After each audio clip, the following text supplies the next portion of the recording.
Hello, everybody, and welcome to Star Citizen Live NPC Capital Ship Combat. Oh, I appear to have a filter on. Yes, I appear to have a filter on.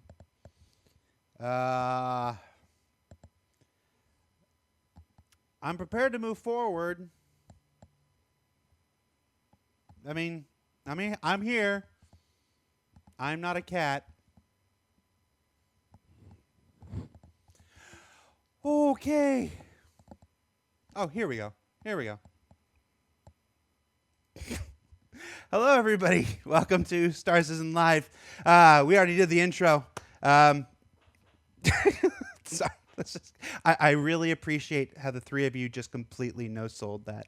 Thank you so much. Our repertory cast of players here. Let's go around and meet them. Rich, tell everybody who you are and what you do for Star Citizen. So I'm Richard, and I'm the lead designer on the vehicle experience team. Lead designer on the vehicle experience team. You help work to basically affect the way that players. The ships handle all things related to the experience that players have with their spacecraft.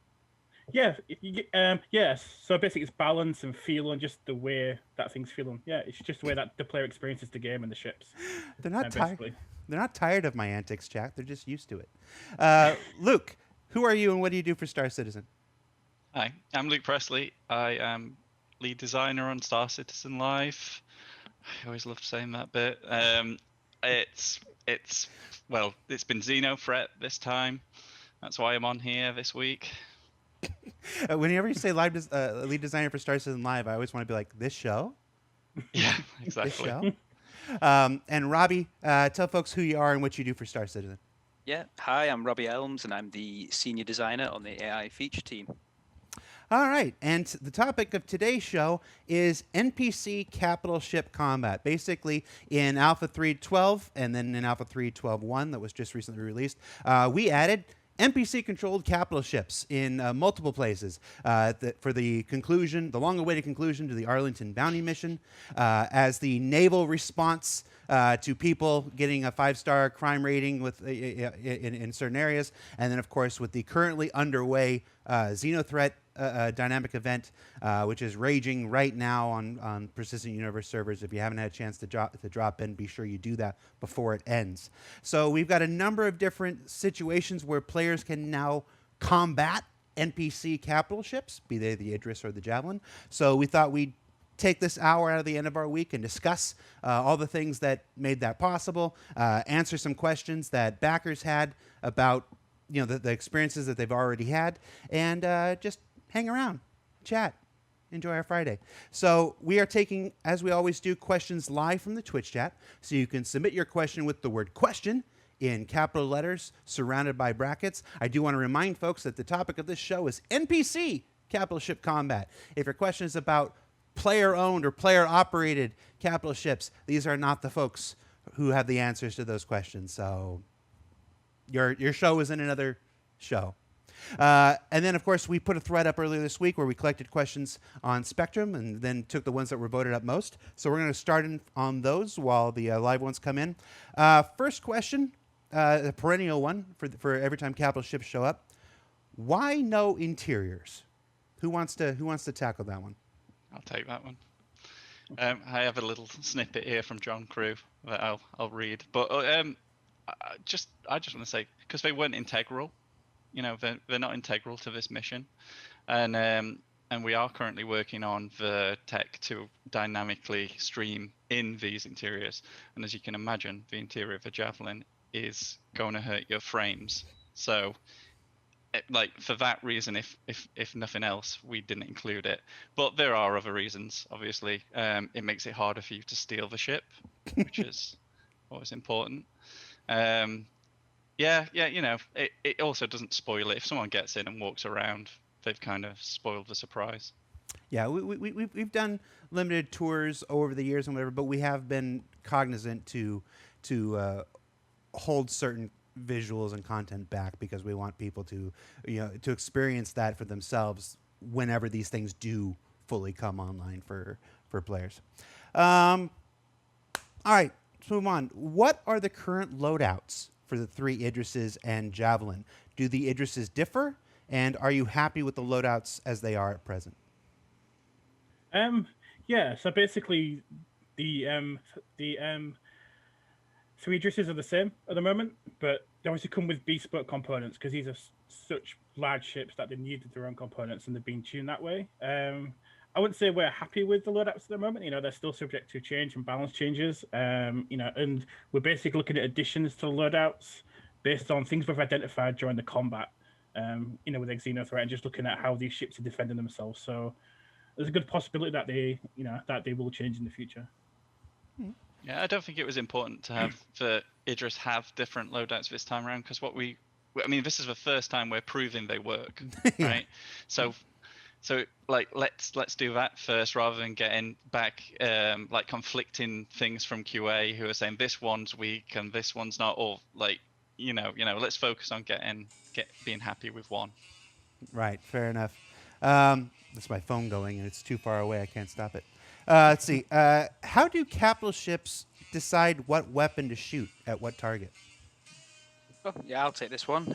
So a capital ship's like cruise targeting priority takes in 2 factors.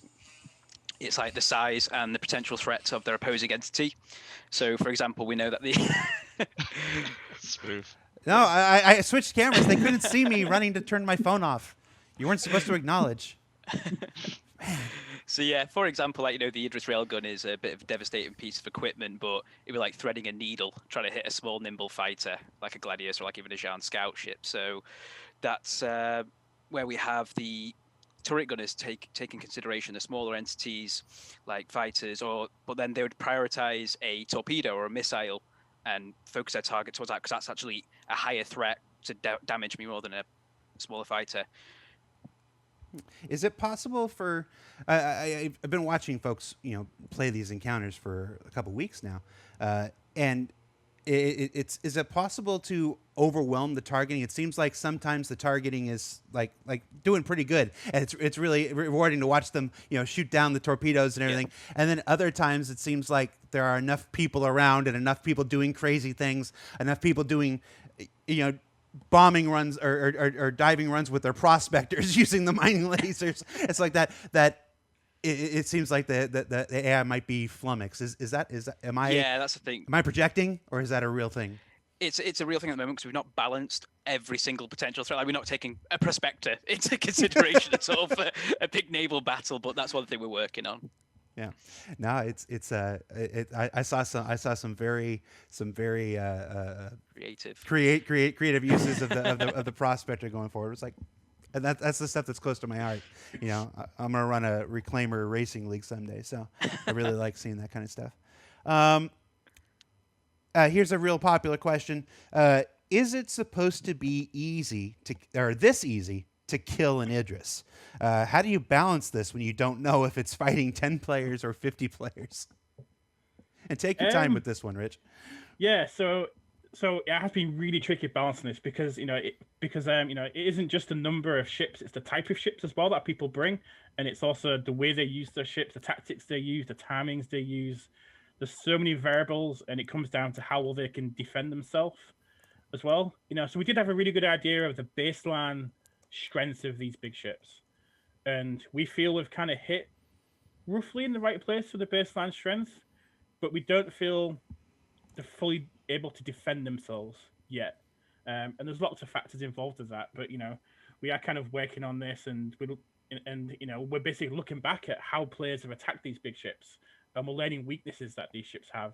There's certain times when the players can outgun the turrets, and it's basically because the ship can't keep up with the movement and the turrets can't keep up, and they're able to find a hole where the cat gets shot, and they can move in that, and it's really hard for those big ships to react to that. So we're looking at its weaknesses, and we're looking at how well the big ships can defend against torpedoes, because that's what does the real damage to these ships, is the torpedoes. And that, so, we do see sometimes where these big ships can use countermeasures really effectively. That's really cool, and they can also shoot some of the big torpedoes. And it's just getting that balance right between, we want these big torpedoes that are basically small nuclear devices to do damage to these ships, but at the same time, we want the big ships to be able to defend themselves at the same time. And hitting that balance when you have as many variations possible as we have currently is, it is really tricky. But we're going to look back at these events, and we're going to, and we are going to improve it from both a balance side and an AI side as well. And there is the elephant in the room, which is obviously the servers that are, struggling right now. Because, like, if you're talking about should it be this easy to kill an IDRIS, and all you say is like, it only takes size 9 torpedoes to blow it up, that seems like too little. I think actually no, that makes some kind of sense. As Rich is saying, the issue is that they're not shooting them out of the sky or doing that, and on our local servers kind of thing, that works. It works really well. Like, it's balanced to the point where these guys, I mean, you bring in, a whole group of retaliators and you organize them, and, you will easily, take down an IDRIS, because that's what the retaliators, they're designed for that. Right. Otherwise it would be overpowered for capital ships. And of course, as more capital ship systems come online, there will be more opportunities for the ships to defend themselves. Like I know the Idrises aren't using their missiles and stuff like that, but sometimes a good defense is a better offense. So as more of their capabilities come online, it will change that experience. In fact, we have a question about that coming up, so I'm going to stop talking about it. It seems like neither the Javelin or IDRIS fire all of their turrets at one time to use their firepower to overwhelm us. It seems like a full broadside from the Javelin should shred most ships. Why doesn't the NPC crew focus fire on one enemy at a time to destroy them? Is this an AI server limitation or a pre-planned thing to keep the fights more balanced? The latter. Because originally, like, without doing any work, they did focus all on one thing and then move to the next thing and then move to the next thing, and it was not fun to be in a fight for like a few seconds and then obliterated. Also, it just made the ship look like it was controlled by an AI, robotic. Like, these are manned turrets, so like a hive mind on it. Yeah, exactly. Like everyone has their own focus. Everyone knows what they can shoot at any one point. Because they can only cover so much of an arc. Mm-hmm. So yeah, it looked bad. It felt really bad, and we actually put a lot of effort into getting the individual turrets to prioritize their own. Like as Robbie was saying, they shoot at different size ships. Like the larger turrets shoot at larger ships, because otherwise they'd miss all the time, because the ships move too fast. So yeah, it's it's a conscious decision to make it work like that. There's still work to do. Yeah, I feel like there have been, depending on the situation, and this is just me speaking anecdotally from the hours of streams and videos that I've been watching for the last week. It seems like a bomber without proper cover sometimes seems to can draw all the turrets to them, and it's pretty magnificent when you see it happen. When you see all the turrets just converge on one and just decide to yeet somebody into a different game.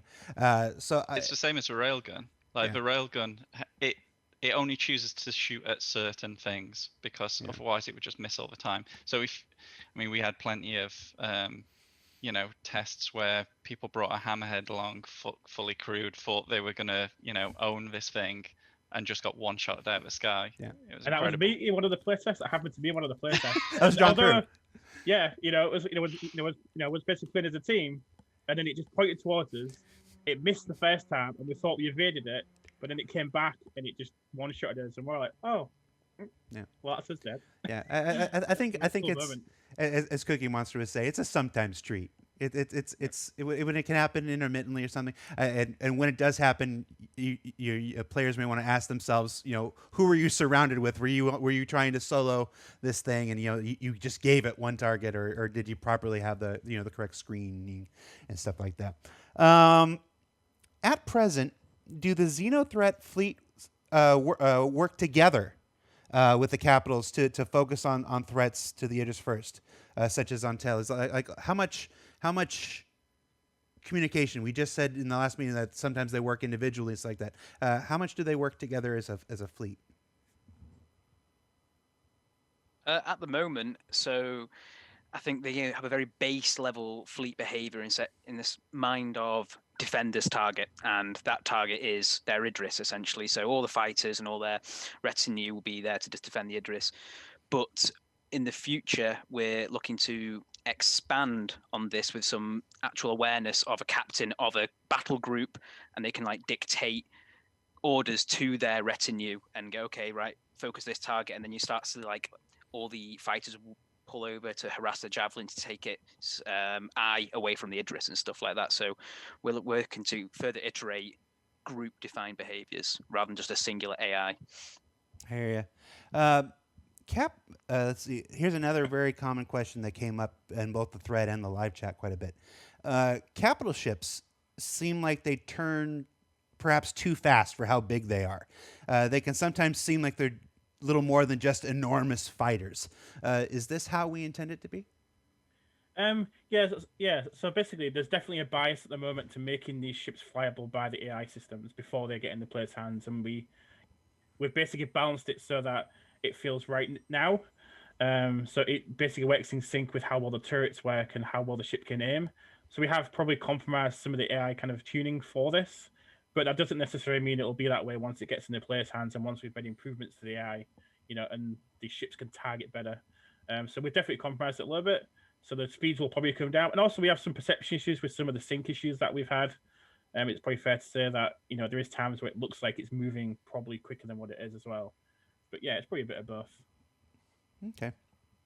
Are the IDRIS and Javelin we are seeing in the PU currently the UE military versions from Squadron 42, or are they the eventual player-owned versions for the persistent universe? Oh, this is a John Crew. Yes, a John Crew one. Right. I'll read from my statement. They are the full military versions from the current time period. The ones in Squadron 42 may have slightly different exterior arrangements given their age, and some definitely have different interior modifications. Thank you, John Crew. Thank you, John. Some of these answers were obviously for John Crew. So thank you, Luke, for it's like being picked in class to read next. So that was always me in grade school. How much of an impact in performance do you see between... Oh, okay, Luke, we touched on this already, but we'll touch on it again. How much of an impact in performance do you see between internal testing environments, offline, local, single player, versus the live servers? Are we getting the full NPC capital ship combat experience, or is much still dependent on other systems like meshing and iCache to get things where we want it to be? So, like the battles we get locally are the ones you see on videos, and the gap between what you see and like what you see on those videos and what you're actually playing I guess it depends on how what's loaded on the server, right? Because when we do playtests, we all head to the battle. So we're not all in different landing zones with those streamed in, using up memory there, we all tend to spawn at Microtech and go as quickly as possible to the location. So that versus the reality of, what a server, what players are doing on a server is going to be the difference. Yeah. Some of the footage that we saw during the NPC capital ship combat segment that aired last week on ISC was done from internal play testing, and I even released some of the raw video on social media where you can see many IDRISes fighting each other and stuff, and the performance was stellar. Honestly, it was a good example of where we're trying to be with all of the work that we're doing behind the scenes on the platform and networking and iCache and all that stuff. So that is certainly the target. And it'll be an exciting day when we get there, to be certain.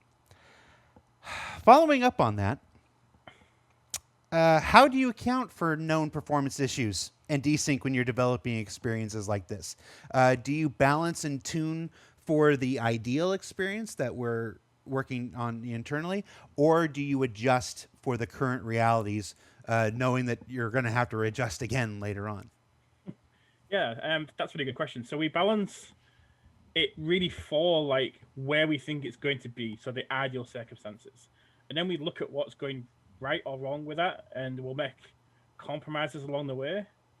But then we'll try and so basically, as things get better and we understand the problems and we're able to improve some of the frame rate on the server, we'll basically be able to move back to where our original goal was as we go.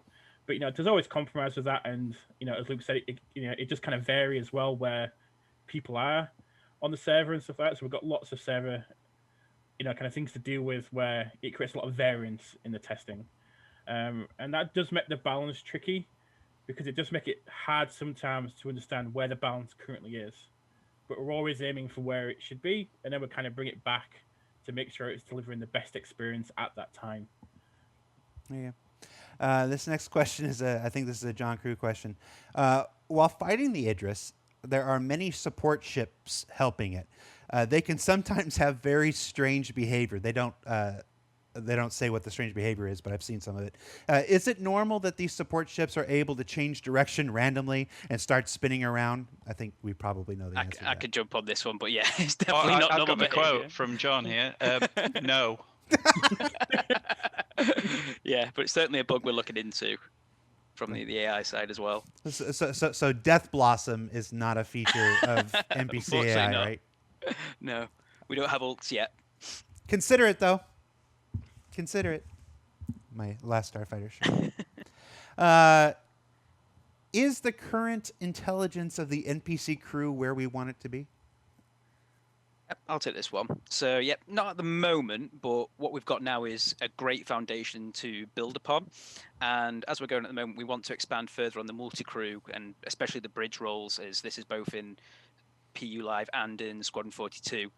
The team have been working on an implementation system of traits, so we can apply specific traits to specific actors and AI, and this would essentially affect specific values in their behavior. So like no crew member will be the same in a combat scenario or in a non-combat scenario. Gotcha. I like how you're like, I'll take that one as the AI designer here. like Luke, you should be like, no, I'll wait for Luke to be like, no, I'll take that.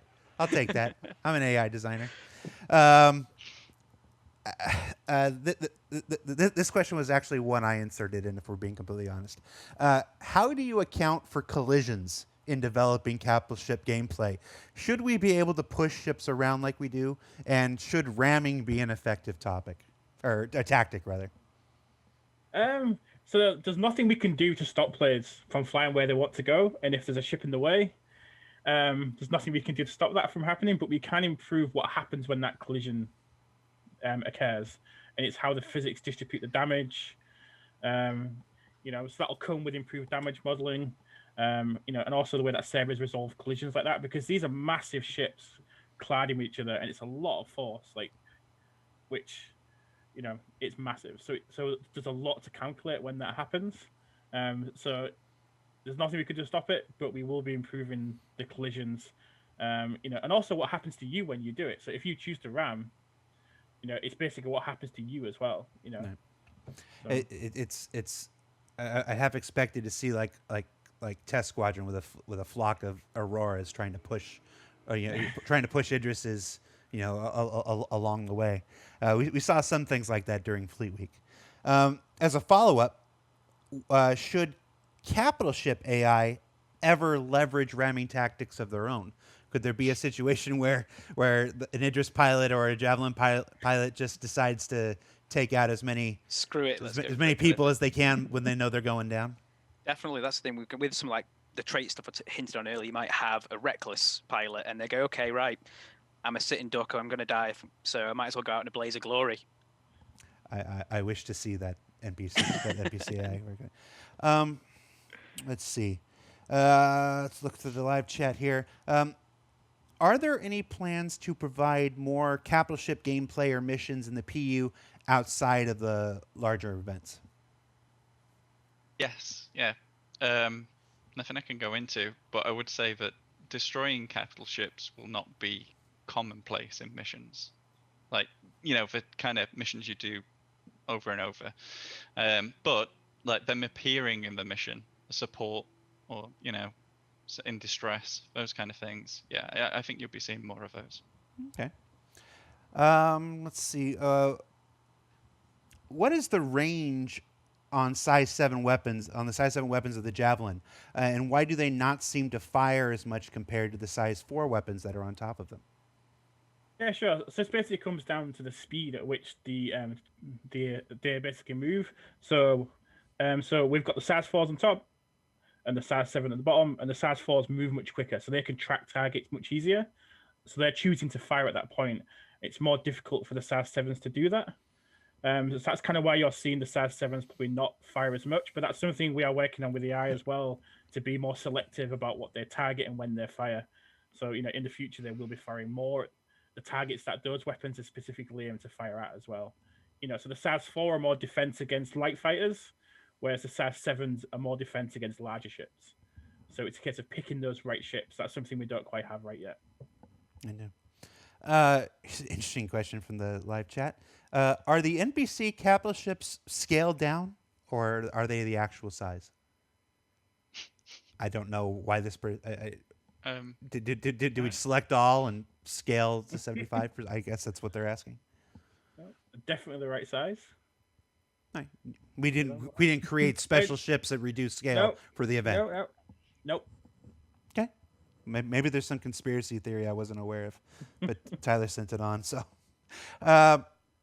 will there be any in-atmosphere capital ship battles in the future? Have we considered it? That's a tricky one. Yes, I'd have thought so, right? I mean, why not? It'd look amazing. Seeing the smoldering wrecks tumbling to the ground. It's always better than them just floating there. Yeah. I imagine so, but Rich, are they happy to fly in atmosphere? So they're happy to fly in atmosphere. They may have some difficulty in the larger planets with a much more dense atmosphere. But they'll have to switch to VTOL mode, to do that. And the ship does have VTOL mode, so it can do that. But it won't obviously be able to move as much, so it'll be much more vulnerable to the ships that can outmaneuver it, in atmosphere. So it definitely changes the dynamic if it happened. Yeah, it'll be an interesting challenge to be certain. The IDRIS lands, can the Javelin land? I don't remember. No, I don't. I don't think it can. Yeah. No. Well, Yeah, maybe not at the moment. IDRIS that can planetary. Let's just say that we haven't looked at the original concept art and the original pitch for the Javelin sometime. So we're gonna leave that as maybe, and leave it there just for safety. Are capital ships big or are we small? All right, live chat's having some fun. Let's go back to the Spectrum thread. Currently, the NPC capital ships tend to vanish into thin air when they jump away. Are there any plans to make quantum travel effects on large ships massively more visible to players? Yes. Yeah. So basically, at the moment, it looks like they're kind of vanishing because they do accelerate very quickly, but also it's the server as well, so it's that time in that initial phase where they accelerate. But we do plan to communicate more the spooling phase and reduce that initial acceleration, so you can visually see them go out and you can see the lines come off the ship as it accelerates. So that's definitely something we're going to work on, because it does look a bit strange at the moment sometimes when it's not communicated. Suddenly the ship just vanishes. I can confirm they do actually quantum travel. That's how sometimes you find them ending up at the wreck site or some random rest stop when they shouldn't. But when we got that in, we were a little disappointed to see that that's how it looks. Like I kind of expected some kind of effect on the spool that would signal that. But I mean, if you squint, you can see that there's a few frames of movement, like before it vanished. I'm sure it's something Mike Snowden and the team will look at. It maybe benefit from one of those like Star Trek Next Generation, warp things, the big flash when it enters or something. Once a ship gets to a certain size or something. I'm just creating work for Mike Snowden. Hi Mike. Cashing them checks. fighting capital ships can seem similar to fighting open world bosses in other traditional MMOs. How will Star Citizen reward players for taking out these incredibly difficult enemies? With UEC? Just say we haven't gotten there yet, Luke. We haven't gotten there yet. I mean, obviously, we're looking now into all the ways we can reward players, like physical items, perks, reputation. What does the perks that reputation gives you? Salvage opportunities. I mean, yeah. I mean, obviously, scavenging from their freedom, in that they may have been locking down a location, and now everyone can rush in. Yeah. Lots of things on the table. Nothing definitively set. Okay. Correct. All right. Let's see. This is sort of this is similar to a question we asked earlier, but I'm going to ask it again, Robbie.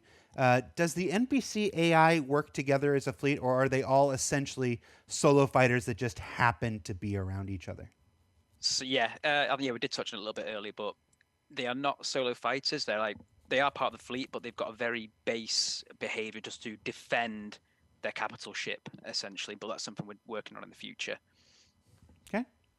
Let's see. Do you think you will look at the tolerance level for accidental friendly fire during big events like XenoThreat? Yes, definitely. We are now. I think Mark, my coder, is actually working on it. It's obviously difficult to know if it's really accidental. Like, figuring out the intent of a player is never going to be possible to 100%, but we can I don't know if I want to tell everyone the things we do, because then people find the edge case and use it against us, so yes, we're working on that, and maybe no dates, it'll be soon. it's fairly straightforward, but I don't think it will fix everything. I mean, it's never going to fix that one case where you got unlucky or you were trying to cause it. So it's really difficult. Like, how do you create a law system when you don't have judges and and stuff like that? The law system as well. You kind of overlook the fact that there is no death right now in the game. So you said, the law system can only kind of cope with what if someone smashes into you, well, they're dead, but oh no, they've respawned and they're coming back. It's difficult to make a law system for a world that doesn't exist right yet. The situations that will be fixed in future. The challenge of running a live environment in the middle of our game development. Also, according to chat, there will be an organization dedicated to the Judge Advocate General within the next hour, looking at chat, and then a whole set of people role playing as judges. I can already see it happening in the chat right now.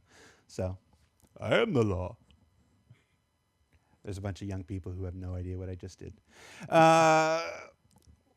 What strategies would you give to players fighting in IDRIS and Javelin? Let's go around the room. Don't give them cheat codes, but what strategies would you give to people? Left, up, down. Yeah. Does the Konami code work in Star Citizen? If not, it should. I'm going to talk to Richard Tyler. What strategies would you give to players for fighting in IDRIS or Javelin? So I'd say bring your friends and take out as much of the turrets as possible to open up gaps. And then make sure you brought other friends with you that have some Saznan torpedoes, and they can exploit those gaps. And good luck. Right. My advice. I'd say use up the ship's countermeasures with cheap missiles. That is a tactic we've seen. Fire all your cheap missiles off at it. Because it has but this is the thing about this game. For designers is a real headache, but for players is quite interesting. They do have finite everything. So they will run out of ballistics, or they will, and that might end up looking like a bug, but actually, it's real. It's realistic. So they will run out of countermeasures if you fire enough cheap missiles at them, and then just save your size 9s for later when they've stopped popping those. Okay. What you got, Robbie? Yeah, I was going to echo the exact same thing, but try and stay on the rear of the IDRIS and not get near that railgun. Or take the railgun off. Yeah, take it off. Fire it enough. Take its toys away. Mhm. Let's see. We already know that various AI fighter pilots will have varying expertise levels. We've talked about that several times. But how will this work with capital ships? For example, how exactly will a naval IDRIS crew compare to a pirate crew or a XenoThreat crew in the future, as opposed to how they do today? Sure. So yeah, we've incorporated the skill levels and the expertise levels that you've mentioned. So like the helmsman of a capital ship, they would take their piloting skill across, and it'll be impacting their turn circles for like broadsiding or coming up to maneuver in a battle, as well as like rolling. So like if they're getting pelted on the underbelly, they would be reactive enough with their piloting skill to tilt their turrets to take full capitalization on that.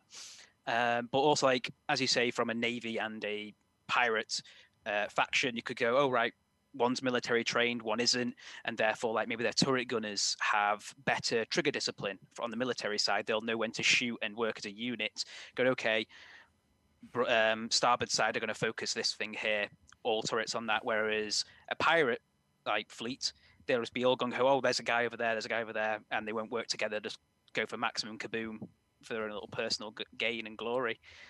Maximum Kaboom was my nickname. Maximum in Kaboom. But then like as I've hinted on before with like the trait system, we would like apply that to the captain role, for example, but you could have a captain who's indecisive, like a negative trait, and it would take him longer to relay it, like give an order to the crew because he wasn't sure what to do in this situation. So the turret gunners would be waiting to fire on a higher priority target, for example. It's an interesting challenge that exists in AI for all games. It's the difference between making an AI that is just S tier and always hits their targets and always knows when to shoot and when not, and it's just this perfect Terminator killing machine. And then wanting to have AI that are, for lack of a better term, me, and just bad and terrible and don't really know what they're doing in a game. Exactly. It's like sometimes perfect AI isn't fun AI, and it's that balance, of course, when trying to give the best experience. I do. Let's see, what else? Will you release a postmortem for XenoThreat? I'll go ahead and answer that one. Yes. That is the new standard for our major patch releases and stuff. You've seen a postmortem for previous patches. You will continue to see postmortems. Those are run by the community team and stuff, and they are fantastic. And I think one of the better additions that have been added to the Star Citizen experience in the last year. So you can definitely expect a postmortem for XenoThreat, and that's my way of giving props to Tyler and Ulf and Christian and Jake and all those folks on the community team, because I ain't got nothing to do with it. They're better writers than I am. What else do we got here? The Xeno IDRIS tends to stay very stationary. Why isn't the ship moving around more to evade incoming fire? I'm not sure if this is like particularly aimed at maybe phase 2 of the XenoThreat mission. Maybe I'm not sure. Like in phase 2, we tell it to do a very specific thing, which is to fire at the javelin. So it has to keep its nose on the javelin. It has to stay out of the range of the javelin and the security station. So if it's that, then that's probably why. Otherwise, they're told to, like in phase 3 and in all the other missions, they're told to move freely. So it can be quite like difficult to perceive it moving because it moves so slow compared with you. But they do move. Like if you were to track it, through that gas cloud, I've seen it passing through into the depths into the murk of it and coming out the other side of the gas cloud. So, and those things are huge, those gas clouds. So they don't hang about. Right. There have been some moments I've watched where it seems like the Idris can't quite find the Javelin. Sometimes it seems to be just like swimming around like a shark looking for something to find. But when it does, it's really cool. For people who have, if I'm allowed to take off my CIG hat and go back to when I was a fan 7 years ago, it's just one of those things that we've been waiting for so long to see the Idris, draw a bead on something that, the size of a javelin, the thing that those railguns were made for, and just watch it, unleash hell. It's really cool. I haven't enjoyed watching streams as much as I have the last week in a long time. So I know. I just wish players could see that railgun a little more, fire a little more often, because I remember we were in a freelancer, and it shot and fired at us. I don't even think it was aiming at us, but it took our wing off completely. It was just gone in an instant, and it rocks the screen, and the sound effects are incredible. It's just an amazing feeling to just be missed and survive. I was gonna say you only lost a wing and a freelancer from a railgun. Consider yourself lucky. That's fantastic. Yeah, I have to change a pilot suit afterwards. We'll talk to the actor status team about it. Just a shit your pants status. That's my one. Okay. Is the targeting and destroying of incoming torpedoes where you want it? Sometimes it seems like it works. Other times, not so much. Yeah, so I think it's fair to say we've got the base system in place where the ships can detect incoming. So like, size 9 torpedoes or any kind of missiles, and we've got a turret detecting them, so the turrets can shoot them. The feeling that it might not be like that all the time is, if it was like it all the time, we'd end up with a very linear result that either the missiles would get shot all the time or they'd miss all the time. And basically what we're trying to do is we're trying to create variance that, yes, you can fire your countermeasures, but that isn't a guaranteed result that those countermeasures will deflect that size 9 torpedo. And it's also not a guaranteed result that a turret will be able to shoot a incoming missile or torpedo. So we've tried to create a variance in there, which might seem from an outside that the system is changing, but it's just variance in the system based upon the mechanics we have in the game. And that actually makes it really interesting, because it creates this view that you're taking a big risk firing your size 9 torpedo, right, and you've got to really get in the right place to fire it, that you increase your chances of that hitting the ship, because they do cause a lot of damage. So when they do hit, they take off a huge chunk of damage of those ships. So we have to make it like that. So there's a kind of skill element to it as well. And I imagine as more systems that are currently in development, like the various power systems and the physicalized damage comes online, and you'll be able to damage these subsystems on these ships more. It will affect how quickly they can track. It'll affect how often they can shoot and stuff. So it lends itself to a lot of variance, as you said, that can be perceived as bugs or perceived as some kind of issue, and it's really just the effect that you have had on that ship over the course of the battle. Yep, exactly. Oh. Will the AI eventually fly more cinematically in the future, as opposed to the mathematically perfect angles they can sometimes run right now?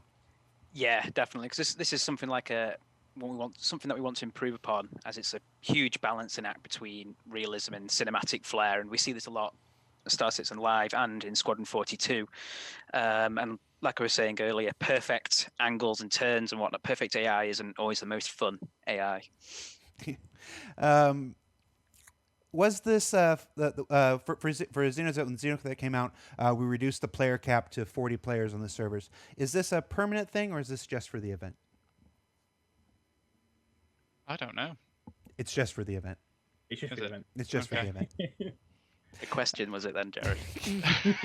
People were asking. I went. The secret of these shows is that I know all the answers ahead of time. So. What is the general methodology for working on capital ship and fleet combat AI? How much telemetry from battles that take place on the servers do we record and analyze for the effectiveness of AI behaviors? Or let's just go with that one right there. And there's a follow up. Yeah. So, well, with what I'm aware of, it's primarily just internal threads and video reviews of playthroughs and whatnot, and we look at that and we review that, see what we can expand upon. But something we'd love to work on in the future is when we start building fleet battles more and more, like the battle groups I mentioned previously. We would create a simulated test bed for it all, so we can drop the Navy here, drop the XenoThreat here, or whichever fleet here they're going to go against, and see how they duke it out and record the results. So what do you use mostly for feedback? How are you collecting data then? On this, we used QA and playtests, and I made a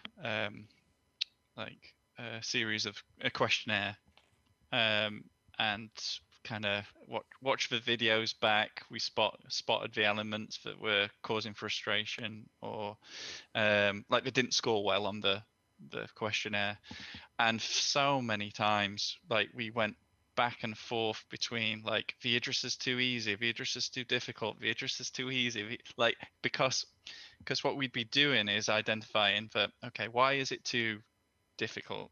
It's because it's firing all of its turrets at one thing at once and just blowing it up. Okay, fix that. Now it's too easy. Great. Okay, so what do we need to do? Well, let's up its shields. Okay, now it's too difficult. Okay, what do we need to do? Oh, we need to make torpedoes do more damage. Okay, now it's too easy. Right, we need to slow torpedoes down. Now it's too, back and forth, until finally you end up with something everyone's happy with, and by that point you've got all that stuff I said, AI firing at turrets, AI much more intelligently, or maybe less intelligently, using their countermeasures, because too intelligent just felt cheap.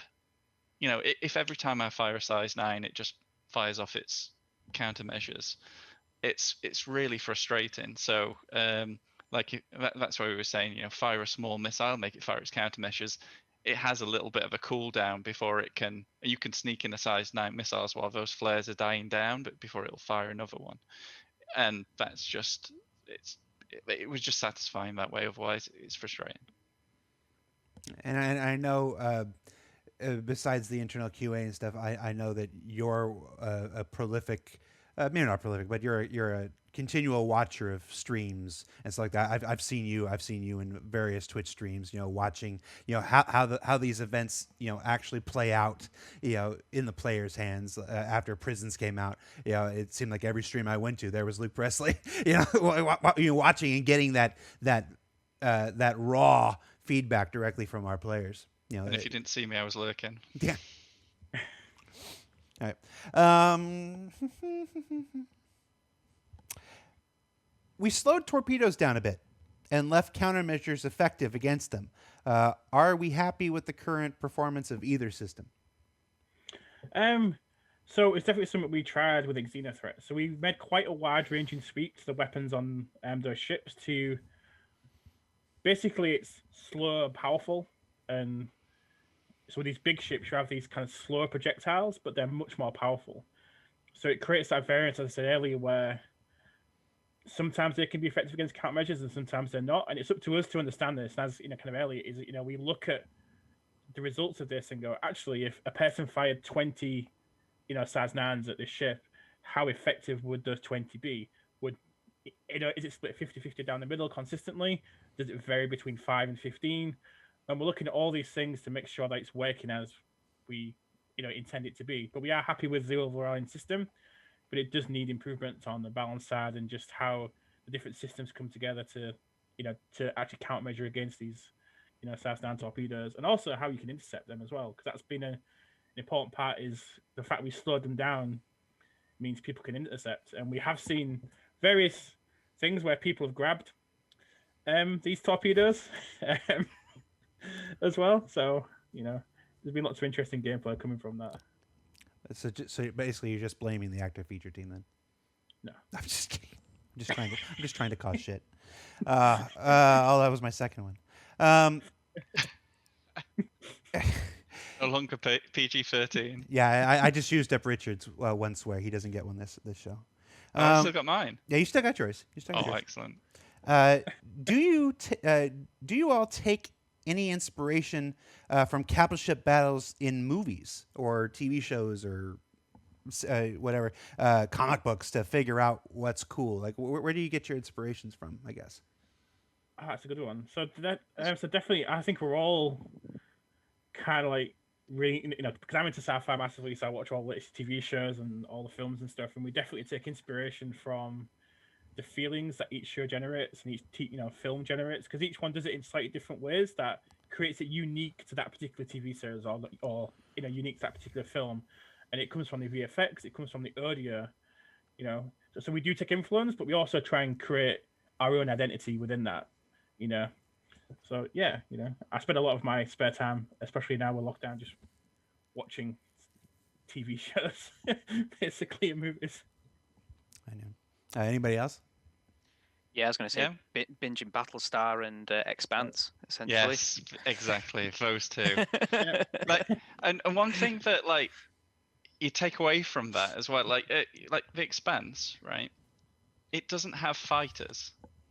I didn't realize that until very late on. It does not have fighter ships because the missiles, they've made that decision that it's the missiles that are they fly faster, more maneuverable than any person could ever be, and then they have the guns on the actual ships to take them, take missiles out. So I just think that's a really interesting decision they made there. And we've gone kind of a Star Wars way, right, where fighters are much more important. So it's just really cool, all the different choices you can make in sci-fi. They're so different. I know. I'm getting messages from internal folks. I'm gonna go ahead and say if I swear again, I will wear a Hawaiian shirt on the next show. That'll be my motivation. See what we can do then. To keep, I can do this. I've only got 9 minutes left in the show. I can make it 9 minutes. Obviously, I'm in a mood today. Let's see. 9 minutes. Someone say something bad about Star Wars. 9 minutes. 9 minutes to avoid a Hawaiian shirt next show. All right. Can you see a way to have David versus Goliath moments where one small fighter can take out a massive javelin on its own? So if it's down to the last ship at the end of the battle, the javelin's been beaten, and it's on its last legs, we can definitely see a movie scene where the pilot takes his jet fighter and flies into the middle of the ship and explodes it. We can definitely see scenes like that happening. Yeah, but it's very unlikely you'll be able to take an Aurora and take a javelin on. It's just not going to happen. One-on-one. Yeah, unlikely does not mean impossible. yes, I said unlikely. There's a video on Reddit right now though of just someone flying straight into the railgun of Idris and taking it out. So while he didn't win the battle, he's definitely done more than he could have if he'd have just been shooting at the thing.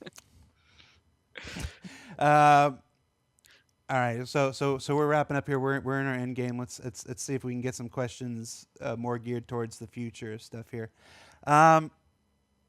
What will it take for the Idris missile room and the Javelin torpedoes to be implemented for AI crews and verse to employ them against players? We want that. Speaking of influences, we want that anime salvo of missiles here. Oh, John Crew to the rescue.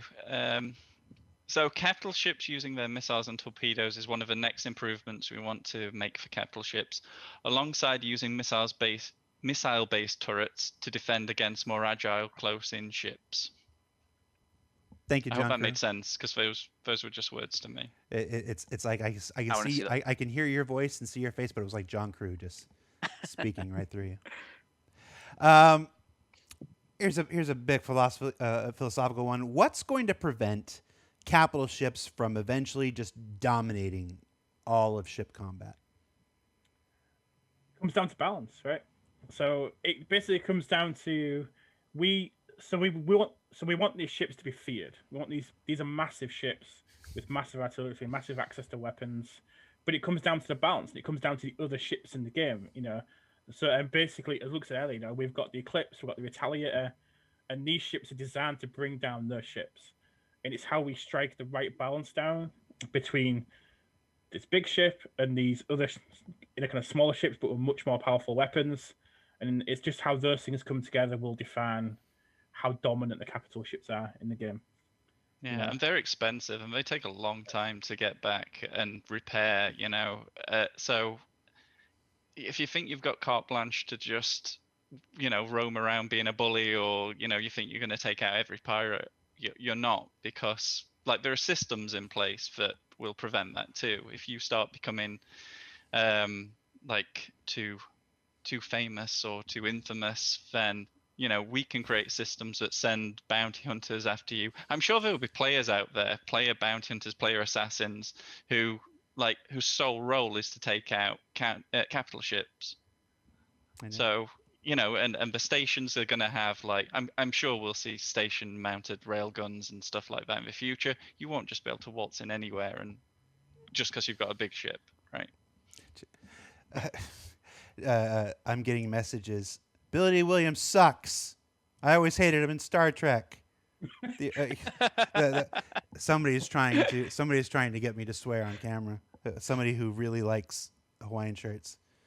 You will wear a Hawaiian shirt on stream soon. 90-day tops.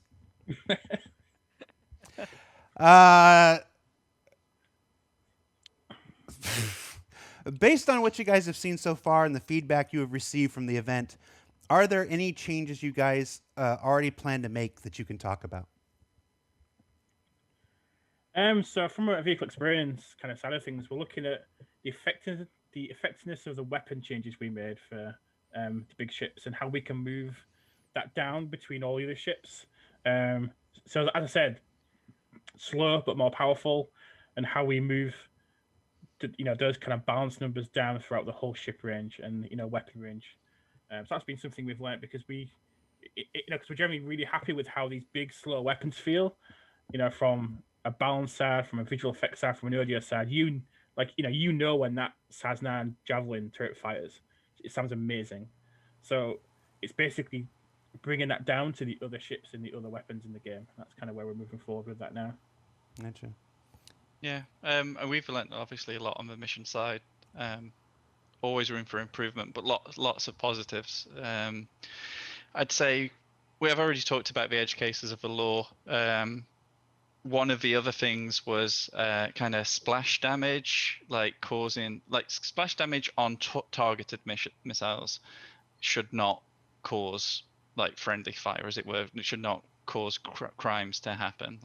When it comes to dumbfire missiles that we'll have in the future, then I think that's going to have to do it, because players can fire those anyway. But if we know that you tried to hit something and it did hit that, and you also just hurt someone else nearby, then that's going to be fine. All right, last question of the show. What are the next NPC capital ship systems you hope to flesh out or bring online? Things like the IDRIS launching fighters, or the Javelin firing torpedoes, destructible turrets. What's next? What's next? Where do we go from here? Yeah, so from our side, excited about all of the above. So as far as those things coming next, we're looking at the defense of the big ships, and those, and that does mean those big ships having small fighters coming out. It does mean them firing torpedoes, and also the way that the current damage works on the turrets. So we're kind of moving all these things together as we evaluate what happened in XenoThreat and just how it felt and came together, and then also the additions on top. So just improving the defense, as we talked about earlier with the capital ships. It's basically having bespoke weapons on the capital ships that are specifically designed to defend against the weaknesses that are identified. So that's something we're really excited about having. How about you, Luke? Robbie? I'm just really interested in building a living bridge crew, essentially. So with the captain giving orders to his weapons officer, who then send that on to his turret gunners, or then send it to the comms officer to tell the other people to surrender, and also getting the fighters launching from capital ships outside of Squadron 42. It's gonna be awesome. And you, Luke? I think they covered it all. Well done, guys. Yep, under that bombshell. I love Luke Presley. That's it, guys. Thank you so much for taking the time out of the end of your week to be here on the show. I know you've got additional meetings to go to. Your day's not done yet, especially you, Rich. Good luck. Godspeed Thank you. in your endeavors. For everybody else, thank you for watching Star Citizen Live NPC Capital Ship Combat. Remember to, if you haven't, get into game, experience XenoThreat, our very first dynamic event. Who knows if it's ever going to come back again? We literally don't know. This could be the only time you get to experience this event in the history of Star Citizen development. So it's distinct possibility. I'm not laying odds on it. So be sure you get in there and get your chance to experience it now, the only guaranteed time we have. So for Luke, for Robbie, for Richard, and for Tyler, weeks, not months, Whitkin, trying to throw me in the chat, I'll swear at you off camera. Take it easy, everybody. We'll see you next week. Bye. Bye. Yeah.